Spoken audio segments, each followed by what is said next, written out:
हार्दिक पांड्या। क्या हुआ, नाम सुनकर चौंक गए? जी हाँ मेरे दोस्त, आज मैं तुम्हें एक ऐसी कमबैक की कहानी सुनाने वाला हूँ जिससे तुम जान जाओगे कि इस दुनिया में कोई भी ऐसी चीज नहीं है जो हम हासिल नहीं कर सकते। दोस्त, इस वीडियो की शुरुआत करने से पहले मैं तुम्हें कुछ याद दिलाना चाहता हूँ। ये बात है तब की जब भारत में आईपीएल की शुरुआत हुई और हमारे दिग्गज ऑलराउंडर हार्दिक पांड्या मुंबई इंडियंस की टीम में कप्तानी संभाल रहे थे। ये वो दौर था जब छोटे बच्चे से लेकर बड़े लोग हार्दिक को बू कर रहे थे। ये वो समय था जब देश की जनता की तो छोड़ो, उसकी पत्नी नताशा ने भी इस साथ छोड़ दिया था।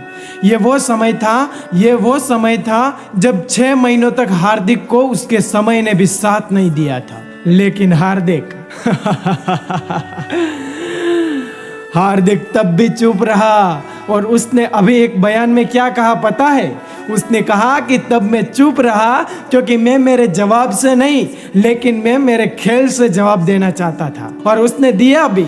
अरे देश के लोग डूब के मर जाओ, आज वही लोग जो एक समय पर कह रहे थे कि हार्दिक बू है, वही आज बोल रहे हैं कि हार्दिक जैसा कोई नहीं है।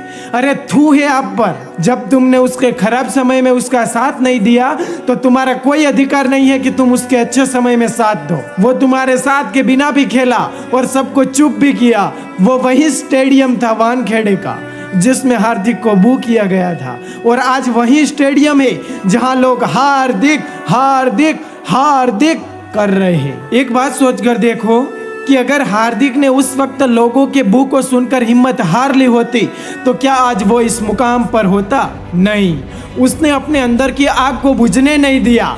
उसने हर आलोचना को अपनी ताकत बनाया, हर ताने को उसने अपने दृढ़ निश्चय का प्रमाण बनाया, और यही वजह है कि आज वो इस मुकाम पर है। दोस्तों, हार मानना हमारी सबसे बड़ी हार होती है। हमें अपनी हिम्मत और धैर्य को कभी टूटने नहीं देना चाहिए। और इस दुनिया में बहुत सारे लोग ऐसे होते हैं जो कहते हैं कि मुझे किस्मत साथ नहीं दे रही। अरे चुप रहे, किस्मत साथ नहीं दे रही है या बहाने मार रहे हो? अरे हार्दिक को किस्मत ने जितना साथ नहीं दिया उतना तुम्हें भी नहीं दे रही है क्या?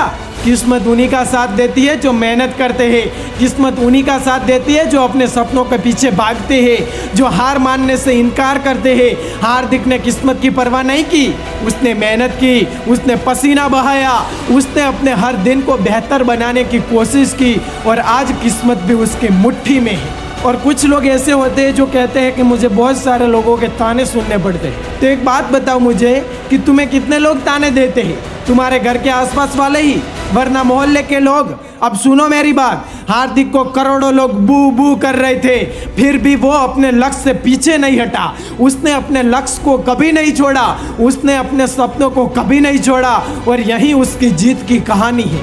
दुनिया क्या कहती है इसकी परवाह मत करो, अपने लक्ष्य पर ध्यान दो, अपने सपनों पर ध्यान दो, और फिर देखो कैसे तुम्हारी मेहनत तुम्हें सफल बनाती। और अब तू एक काम कर कि तू तेरे खुद के ऊपर एक नजर डाल और एक नजर हार्दिक पांड्या के ऊपर, और फिर सोच कि तेरे साथ जो हो रहा है वो हार्दिक के साथ हुआ, उसके सामने क्या है? क्या हुआ? कुछ नहीं है उसके सामने। तो फिर क्यों हाय हाय कर रहा है? खड़ा हो और दौड़ तेरे सपने के पीछे। साले कुछ करना तो है नहीं और बहाने मारने हैं। तू मेरी ये वार्निंग समझ या धमकी या कुछ भी समझ, लेकिन तुझे मैं बता रहा हूँ, अगर तूने वो नहीं किया जो तू करना चाहता है तो मेरे से बुरा कोई नहीं होगा। साले करना तो कुछ नहीं है और बहाने मार रहा है, ये नहीं है वो नहीं है। अबे साले, इस दुनिया में ऐसे कितने लोग हैं जिनके पास सोने के लिए भी जगह नहीं थी और वो आज दुनिया के सबसे बड़े लोग बन चुके हैं। एलोन मस्क होटल के कमरे में सोफे पर सोते थे, स्टीव जॉब्स जो दोस्त के कमरे में नीचे सोते थे।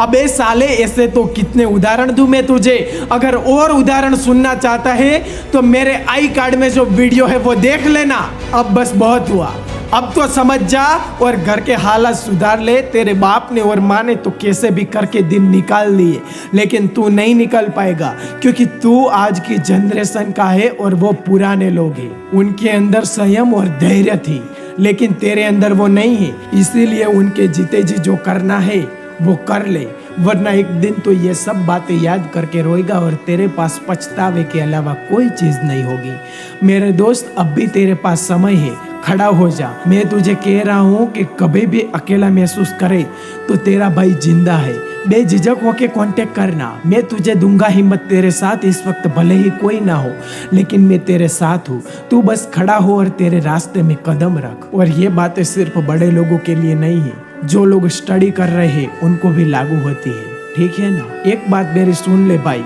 कि चाहे कैसी भी परिस्थिति हो हमें अपने लक्ष्य से कभी पीछे नहीं हटना चाहिए। मेहनत और धैर्य के साथ हम सब कुछ हासिल कर सकते हैं। हार्दिक की कहानी हमें ये बताती है कि अगर हम अपने सपनों के पीछे मेहनत करते हैं तो कोई भी ताकत हमें रोक नहीं सकती। तो चलो आज से ही अपने सपनों को सच करने के लिए मेहनत शुरू करते हैं और दुनिया को दिखा दो कि तुम भी हार्दिक पांड्या की तरह कमबैक कर सकते हो।